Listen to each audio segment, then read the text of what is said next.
Finally found one of these, I guess, at least in my experience, lesser common, or not as common, slugging, striking wrenches. It's a wrench that is intended to be hit with a hammer because it's more effective, cheaper, and a lot less bruising to people to use these type of wrenches. Once you start getting into larger fasteners, the combination wrenches, which they do make the pretty large sizes, just start becoming really long, huge, and heavy and more difficult to deal with. And many times you just can't get enough leverage, so things like wrenches that are specifically designed to be hit with hammers have come about. So they have all sorts of names, slamming wrenches, etc. Any word that you use to describe to hit something with a hammer would describe one of these wrenches. This is known as a flat style, but it is still offset.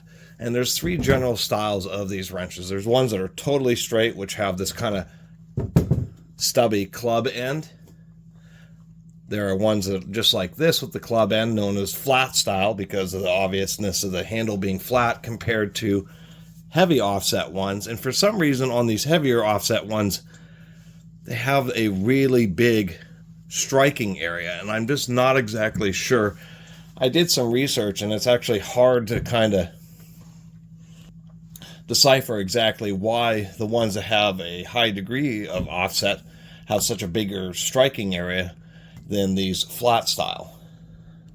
I don't know if this style is really designed to really be hit to, or be used with fasteners that may be tighter, so you just need a bigger striking area to really hammer them hard, where ones that are this flat style are more for fasteners that need to be snugged up or aren't quite as tight, or when you're using like hydraulic wrenches or really heavy impact wrenches, like well beyond, 1.5-inch drive, 2-inch drive impacts, where these are just used as stub wrenches to get on, if you're using a nut and bolt, just to hold the nut while you're impacting the bolt in.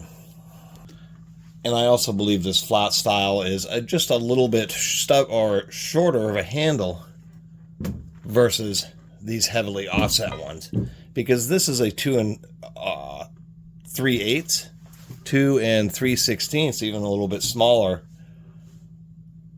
I guess, club handles striking wrench. This one is a huge 3 1/8 inch, yet they're both almost the same length, with given the same center line of the socket drive. So I'm hoping some people will really chime in. I couldn't pass up on this for $20 for a big 3 1/8 inch wrench. I actually have a big inch drive 3 1/8 inch socket, but that was the only tool, I guess, besides some big pipe wrenches, that you could work with a fastener of that size. And may I ever work on a 3 1/8 inch fastener? Maybe not, but this is certainly a nice talking piece.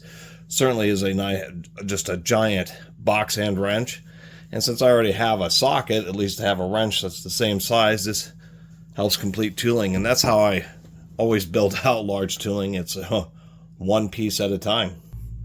But to give you an idea, here's this wrench compared to the size of a cat. Absolutely huge. This cat could almost crawl through the opening in this wrench. And we'll finish it up with that. Not a lot else to say besides they are interesting tools.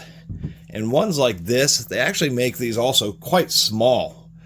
Sizes down to where you might just use 1/2-inch socketry, or you could easily use, I've seen slugging wrenches as small as like 1 inch.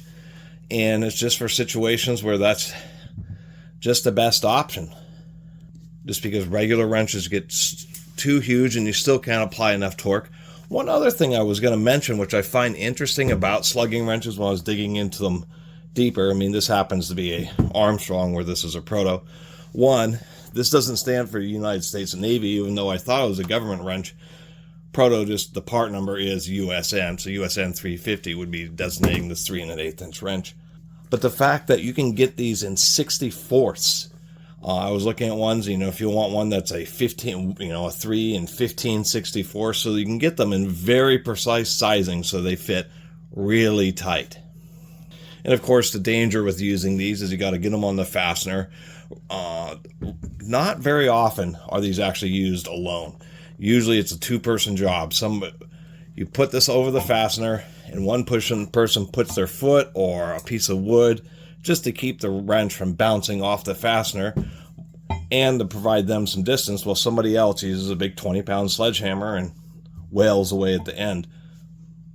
And yes, these are still called handles. A couple of the manufacturers still called these handles, where one company actually called it a beam as far as how you refer to, because these wrenches really aren't made to be operated by gripping and turning them. That's for sure. Anyway, I thought it was cool to pick up this old, big old flat beam slugging wrench, because this is there's only two styles I've ever seen. I mean, some companies like Gear Wrench have a really strange design where it's like a club and then it goes to a circular shank like this and then expands back out into a beam. But generally speaking, these are the only two styles you'll see. Flat beam and club handle.